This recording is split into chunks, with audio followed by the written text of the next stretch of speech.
Hello friends, welcome to my channel excellent coaching. आज का topic है aggression and pro social. Aggression के बारे में हमने पहले भी पढ़ा हुआ है। एग्रेशन भी एक सोशल इंटरेक्शन का ही फॉर्म है। सोशली इंटरेक्ट करते हैं लेकिन थोड़ा नेगेटिव वे में इंटरेक्ट करते हैं जब हम किसी के साथ, तो उसको एग्रेशन बोलते हैं। और एग्रेशन में मेन पर्पस या मेन गोल क्या होता है कि किसी दूसरे पर्सन को हर्ट करना है या उसको किसी तरीके से डिस्ट्रॉय करने की कोशिश करना। और इसमें फिजिकल बिहेवियर इन्वॉल्व होता है तो उसको एग्रेशन बोलते हैं। कॉमन कॉज क्या है एग्रेशन का, जो हमने एक हाइपोथेसिस भी पढ़ा था, फ्रस्ट्रेशन, जिसको बोलते हैं फ्रस्ट्रेशन एग्रेशन हाइपोथेसिस। कि जब आपके गोल को रीच करने के लिए आपको बहुत ज़्यादा प्रॉब्लम्स फेस करनी पड़ती हैं, तो जो फ्रस्ट्रेशन होता है उससे हमें एग्रेशन होता है, तो इसको बोलते हैं फ्रस्ट्रेशन एग्रेशन हाइपोथेसिस। उसके बाद और इसमें जो इम्पोर्टेंट चीज़ यहाँ पे बताई हुई है कि अगर जैसे एनवायरनमेंट का भी कई बार रोल होता है, जैसे लाउड नॉइजेज़ हैं अगर, या एक्सेसिव हीट है एनवायरनमेंट में, और अगर कोई जैसे सिगरेट स्मोक कर रहा है आपके साइड में और आपको वो चीज़ अच्छी नहीं लग रही है, कोई बहुत ऑफुल स्मेल आ रही है, या कुछ इस तरह की एनवायरनमेंट में कुछ ऐसी चीज़ें हैं जो आपके कंट्रोल में नहीं है, तो वो चीज़ भी आपको फ्रस्ट्रेशन क्रिएट करती हैं। फ्रस्ट्रेशन के लिए फ्रॉइड का जो व्यू था वो ये था कि एग्रेशन जो है ना, वो एक बेसिक ह्यूमन इंस्टिंक्ट है। मतलब वो सबके अंदर ही होता है। जो हमारे उन्होंने दो इंस्टिंक्ट बताए थे, लाइफ इंस्टिंक्ट और डेथ इंस्टिंक्ट, तो डेथ वाले का ही पार्ट है एग्रेशन का। कहने का मतलब ये है कि फ्रॉइड कहते थे कि हम सारे जितने भी ह्यूमंस हैं, हम सबके अंदर ही एक एग्रेशन का पार्ट होता है जिसको ये इंस्टिंक्ट बोलते हैं। लेकिन मोस्टली साइकोलॉजिस्ट ये चीज़ नहीं मानते। वो कहते हैं अगर सबके अंदर सेम होता है तो सबके एग्रेशन होने का रीज़न या सबके एग्रेशन होने का तरीका भी सेम होना चाहिए, लेकिन ऐसा नहीं है। कल्चर में, वेरियस कल्चर में अक्रॉस पैटर्न्स बहुत अलग देखे गए हैं एग्रेशन के, और सबका तरीका भी अलग होता है और रीज़न भी अलग होता है एग्रेसिव होने का। तो इस चीज़ को इतना ज़्यादा वैल्यू नहीं देते हैं जो फ्रॉइड का व्यू था। फिर एग्रेशन को बायोलॉजी से कैसे रिलेट किया गया है कि बायोलॉजिकली हमारे अंदर ऐसी कौन सी चीज़ें हैं जिसकी वजह से एग्रेशन होता है। तो पहले तो यहाँ पे इन्होंने ये बताया है कि जो ट्विन्स की अगर स्टडी करते हैं हम लोग, जो एक साथ रहे हैं हमेशा और ट्विन्स हैं, मतलब उनका जेनेटिक भी सेम है, उनका एनवायरनमेंट भी सेम है, तो अगर एक को बहुत वायलेंट टेम्पर है, एक का बहुत जल्दी गुस्सा आ जाता है, तो उस केस में जो दूसरा आइडेंटिकल ट्विन है उसको भी बहुत जल्दी ही गुस्सा आ जाएगा, उसका भी टेम्पर बहुत वायलेंट होगा।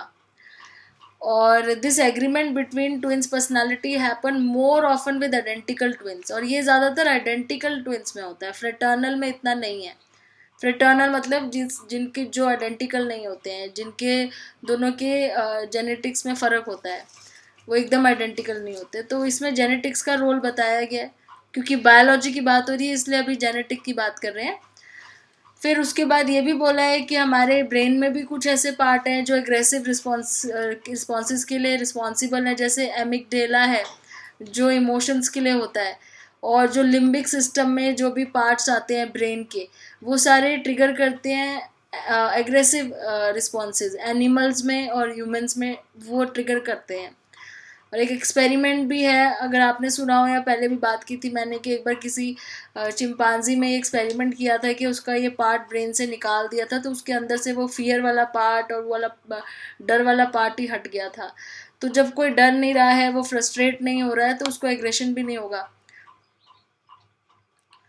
And then there was a chemical influence on aggression. Chemical influence क्या है, अगेन बायोलॉजिकली बात हो रही है, तो जो टेस्टोस्टेरॉन है, जो मेल सेक्स हार्मोन होता है, उसको भी एग्रेशन के हायर लेवल के लिए रिस्पॉन्सिबल माना गया है। And then low level of serotonin. Serotonin होता है जो आपको आपके मूड को कंट्रोल करता है। सेरोटोनिन, डिप्रेशन के केस में भी हम ये सेरोटोनिन की बात करते हैं कि सेरोटोनिन के लो लेवल्स की वजह से उससे ही एग्रेशन ज़्यादा होता है। फिर आ जाता है अल्कोहल। अल्कोहल का भी इम्पैक्ट होता है साइकोलॉजिकली। अल्कोहल क्या करता है, वो इनहिबिट कर देता है हमको उस तरीके से रिएक्ट करने के लिए जो हम नॉर्मल सिचुएशन में नहीं करेंगे, तो हम अपना इनहेजिटेंटली एग्रेसिवली रिएक्ट करना शुरू कर देते हैं। तो ये अल्कोहल का भी एक रिएक्शन बायोलॉजिकली हमारे ऊपर होता है। न्यूरोट्रांसमीटर्स को अफेक्ट करता है, बेसिकली अल्कोहल न्यूरोट्रांसमीटर को अफेक्ट करता है। तो एक न्यूरोट्रांसमीटर होता है जो हमें एक सोशली डिजायरेबल वे में रिएक्ट करना सिखाता है, तो अल्कोहल उसको इनहिबिट कर देता है। और प्लस अगेन यहाँ पे इन्होंने एक एग्जांपल दिया है मिलग्राम शॉक एक्सपेरिमेंट का, कि वहाँ पे जो एक्चुअली ये है तो एग्जांपल उसका कंफर्मिटी का एग्जांपल है ये, बट इसमें ये था कि तो शॉक था वो सिमुलेटेड थे, कंप्यूटर से थे, तो all the volunteer believe that responses were coming from a real person. Volunteer were told it was a test of reaction time and learning. Volunteer participated both before consuming alcohol and after consuming alcohol. Participants were much more aggressive in administering strong shock. तो यहाँ क्यों इसकी बात हो रही है? वैसे तो ये कन्फर्मिटी का एक्सपेरिमेंट हमने पढ़ा था, पर यहाँ इसलिए बात हो रही है कि वहाँ पे कुछ ऐसे लोग थे जिन्होंने अल्कोहल पीने के बाद पार्टिसिपेट किया था और कुछ लोगों ने पहले. तो जो लोग अल्कोहल पीने के बाद आए थे पार्टिसिपेंट थे, उन्होंने बहुत एग्रेसिवली शॉक दिया था उस एक्सपेरिमेंट में उसको, लर्नर को, जो कि एक्सपेरिमेंटर का ही कॉन्फिडरेट था. तो इसलिए यहाँ पे इसकी बात हो रही है कि अल्कोहल से कैसे एग्रेसिवनेस इंक्रीज होती है. फिर एक और एक्सपेरिमेंट है यहाँ पे जो अगेन कन्फर्मिटी का ही है, लेकिन इसकी बात यहाँ भी हो रही है, जो है जिम्बार्डो का स्टैनफोर्ड यूनिवर्सिटी वाला एक्सपेरिमेंट. अब यहाँ पे पावर ऑफ सोशल रोल की बात हो रही है कि हमारे सोशल रोल्स जो हमारे हमसे एक्सपेक्टेड होते हैं कि हमें किस तरीके से सोशली बिहेव करना चाहिए, उसका क्या रोल होता है. So although frustration, genetics, body chemicals, even the effects of drugs can be blamed for aggression, much human aggression is influenced by learning. अब ये सोशल लर्निंग थ्योरी की यहाँ पे बात हो गई कि लर्निंग से भी एग्रेशन बहुत ज़्यादा, हम ऑब्जर्व करके भी एग्रेशन बहुत ज़्यादा सीखते हैं. जब हम जैसे कि बंड्यूरा ने भी बोला था कि एग्रेशन वायलेंस जो है वो बच्चों को ऑब्जर्व करके वो उनको समझ में आ जाता है, बेशक वो उस टाइम शो ना करें. वो शो तब करेंगे जब उनको रीइंफोर्स किया जाएगा, उनको तब जब उनको कोई रीइंफोर्समेंट या कोई रिवॉर्ड मिलेगा एग्रेशन दिखाने के लिए. तो लर्निंग का यहाँ पे रोल बताया है. एक तो हम देख देख के सीख जाते हैं, प्लस फिर सोशल रोल की भी बात आती है कि अगर एक सोल्जर है उससे क्या आप एक्सपेक्ट करोगे कि वो अपने बिहेवियर में थोड़ा सा एग्रेसिव होना चाहिए. सोल्जर हो गया या जो ये पुलिसमैन होते हैं जिनको बहुत ज़रूरी है अपनी इमेज एग्रेसिव बना के रखने की, ताकि जो लोग हैं उनकी बात सुने. तो उस केस में सोशल रोल की वजह से भी एग्रेसिव बिहेवियर इंक्रीज हो जाता है, क्योंकि हमसे एक्सपेक्ट किया जाता है. सोशल रोल क्या है? Is a pattern of behaviour that is expected of a person who is in particular social position. तो सोशल पोजीशन पे हो, जैसे डॉक्टर है, डॉक्टर से कोई भी एक्सपेक्ट नहीं करेगा कि वो एग्रेसिव हो, उससे एक्सपेक्ट करेगा कि वो बहुत कूल और काम हो और बहुत इजी टू टॉक पर्सन हो, ना कि एग्रेसिव हो. तो ऐसे ही सोशल रोल का बहुत इंपॉर्टेंट, सोशल रोल को समझाने के लिए इन्होंने ये जिम्बार्डो की एक्सपेरिमेंट की यहाँ पे बात करी है, स्टैनफोर्ड यूनिवर्सिटी वाले. ये एक्सपेरिमेंट क्या है इसके बारे में बहुत डिटेल में पहले भी बात हो चुकी है कि इस एक्सपेरिमेंट में उन्होंने कुछ ऐसे पार्टिसिपेंट्स लिए थे जिनको उन्होंने एक जैसे आप यहाँ फ़ोटो देख रहे हो, कुछ पार्टिसिपेंट्स को पुलिस गार्ड्स बनाया था और कुछ को प्रिजनर्स बनाया था. उनको ये बोला था कि उनको ये रोल प्ले करना है प्रिजनर्स का और गार्ड्स का. तो उनको ये सोशल रोल दिया गया था कि वो एक एक्सपेरिमेंट कर रहे हैं, उसमें जो वॉलंटियर्स हैं उनको कुछ लोगों को वो कॉलेज स्टूडेंट्स थे बेसिकली, वो उनको बोला था कि आप लोग गार्ड बनोगे और बाकियों को बोला कि वो लोग प्रिजनर बनेंगे. और उनको एक जेल जैसी सेटिंग में भेज दिया गया जहाँ पे एक्चुअली में जेल की तरह प्रिजन्स बनाए हुए थे.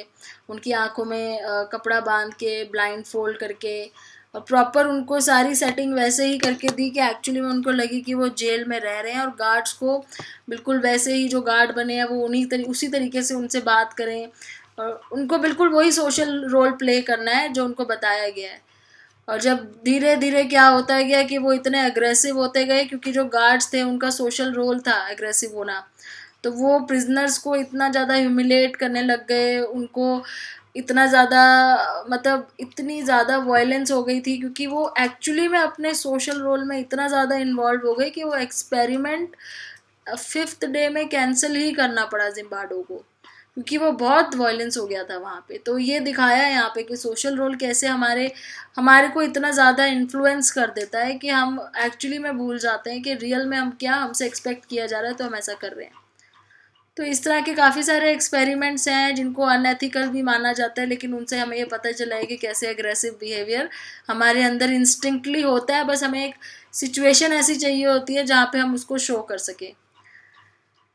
फिर यहाँ पे एक 2003 के वॉर की बात करी हुई है.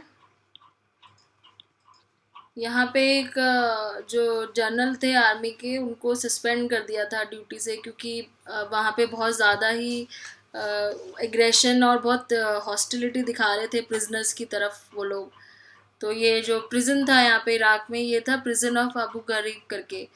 और यहाँ पे बहुत क्रुएलिटी कर रहे थे, मतलब प्रिजनर्स के ऊपर बहुत ज़्यादा एग्रेशन, क्योंकि वो एक सोशल रोल अपना प्ले कर रहे थे गार्ड्स का, जैसे हमने स्टैनफोर्ड प्रिजन स्टडी में पढ़ा था।